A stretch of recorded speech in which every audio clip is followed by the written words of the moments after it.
Hi అండి, ఇంద్రమ్మ ఇళ్ళ పంపిణీకి సంబంధించి ఒక గుడ్ న్యూస్ అయితే వచ్చేసిందండి. సో ఈ అప్డేట్ ఏంటి, అలాగే దీనికి సంబంధించిన పూర్తి వివరాలు మీకు తెలియజేస్తాను.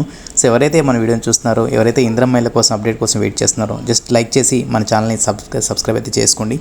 ఇంకా మన అప్డేట్, ఇంద్రమ్మ ఇళ్ళ పంపిణీ రాష్ట్ర ఆవిర్భావ దినోత్సవమైన జూన్ 2న ఆదిలాబాద్లో ప్రారంభించినట్లు రాష్ట్ర రెవెన్యూ శాఖ అలాగే హౌసింగ్ శాఖల మంత్రులు పొంగులేటి శ్రీనివాసరెడ్డి వెల్లడించారు. అలాగే రెండో దశకు సంబంధించిన విధి విధానాలపై ఈ నెల 21న జరిగే మంత్రివర్గ సమావేశంలో చర్చిస్తామన్నారు.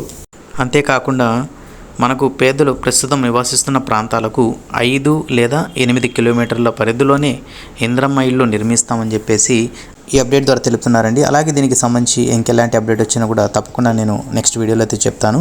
ఈ వీడియో నచ్చినట్టయితే లైక్ చేసి సబ్స్క్రైబ్ అయితే చేసుకోండి. నెక్స్ట్ వీడియోని మళ్ళీ కలుద్దాం. అందరూ keep smiling. Have a good day.